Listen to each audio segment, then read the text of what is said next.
O profeta Ezequiel foi um dos homens levantados por Deus para profetizar na época do exílio do povo judeu na Babilônia. O nome Ezequiel significa Deus fortalece ou Deus torna forte. Ezequiel pertencia a uma família sacerdotal, ou seja, ele era um sacerdote. Na verdade, nada se sabe sobre quem foi Ezequiel, além das informações que são encontradas no livro que leva seu nome no Antigo Testamento. Ezequiel foi levado cativo para o exílio na Babilônia em 597, logo após o rei Nabucodonosor ter tomado Jerusalém. Na ocasião foram deportados o rei de Judá, Joaquim, toda a família real, os artesãos habilidosos e os cidadãos mais proeminentes. O profeta Ezequiel era casado, porém sua esposa acabou falecendo repentinamente durante o cativeiro.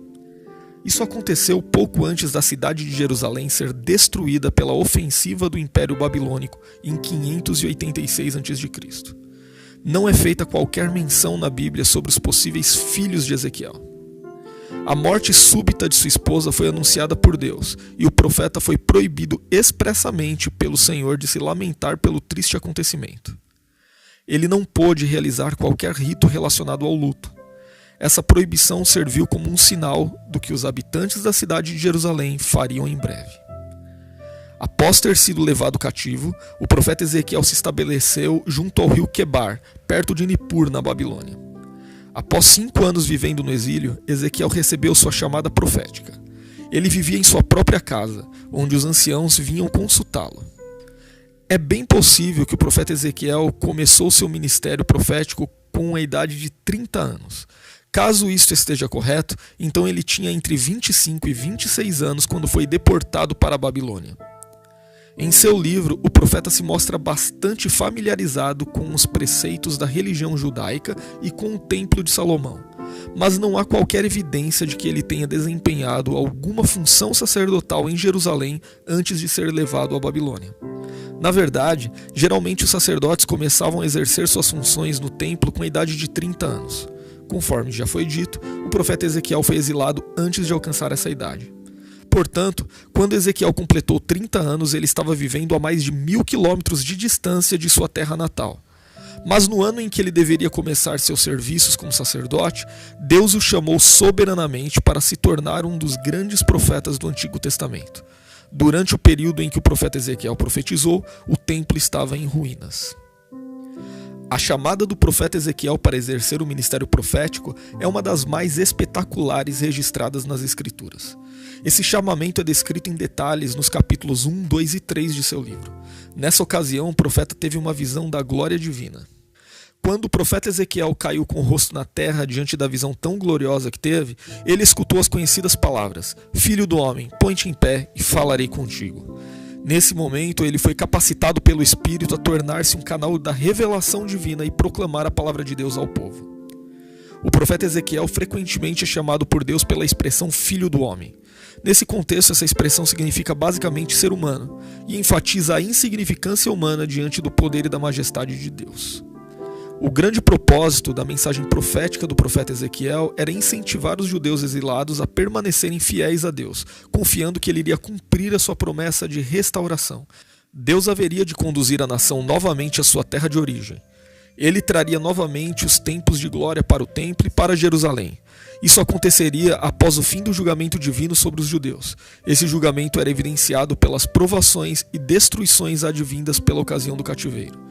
O profeta Ezequiel anunciou o julgamento sobre Jerusalém, ele também anunciou o julgamento divino sobre as nações estrangeiras e também profetizou após a destruição da cidade a restauração e a misericórdia para o futuro. As profecias de Ezequiel sobre a restauração da casa de Davi são cumpridas plenamente apenas em Cristo. A mensagem do profeta Ezequiel é a que contém mais elementos simbólicos entre todas as outras mensagens dos profetas escritores. Também é possível perceber que a mensagem proclamada por ele era claramente representada por suas próprias experiências pessoais. Isso significa que Deus fez com que o profeta Ezequiel fosse um tipo de sinal vivo para o povo judeu. Assim, o profeta precisou enfrentar grandes provações e suportar terríveis sofrimentos, a fim de que sua vida servisse de sinal para incitar a nação a buscar o arrependimento. Além de muita simbologia, o profeta Ezequiel também usou parábolas e provérbios em seu livro. Algumas pessoas equivocadamente utilizam algumas passagens do livro de Ezequiel para sugerir que o profeta sofria de algum transtorno mental. Claro que quem defende essa ideia falha em compreender a forma com que Deus direcionou a vida desse homem. No início do ministério do profeta Ezequiel, sua mensagem não foi muito bem recebida. Porém, com o passar do tempo, o profeta foi sendo identificado numa posição mais honrosa. De qualquer forma, durante seu comissionamento como profeta, o Senhor o avisou de que a casa de Israel não lhe daria ouvido. Isso porque os judeus não queriam ouvir o próprio Deus. Por isso Deus disse que fortaleceria o profeta contra o povo, numa frase que talvez contenha um jogo de palavras que faz referência ao significado de seu nome. A Bíblia não relata nada sobre a morte do profeta Ezequiel. Tudo o que sabemos é que seu ministério durou pelo menos 23 anos. Considerando então que ele começou a profetizar em 592 a.C., quando tinha 30 anos de idade, ele viveu no mínimo cerca de 50 anos. O profeta Ezequiel não é mencionado em outros livros do Antigo Testamento. Ele também não é citado diretamente no Novo Testamento. No entanto, muito de suas visões claramente servem de base para o simbolismo presente no livro do Apocalipse. Ezequiel foi contemporâneo de outros dois profetas escritores, o profeta Jeremias e o profeta Daniel. Os três viveram durante a época do cativeiro. O único período histórico que contou com tantos profetas escritores como aquele foi por volta da segunda metade do século VIII, quando viveram os profetas Isaías, Oséias, Amós e Miqueias. Embora Ezequiel, Jeremias e Daniel fossem contemporâneos, eles não estavam próximos uns dos outros. Jeremias profetizava em Judá. Daniel servia na corte do rei Nabucodonosor. Já o profeta Ezequiel pregava entre os judeus cativos na Babilônia.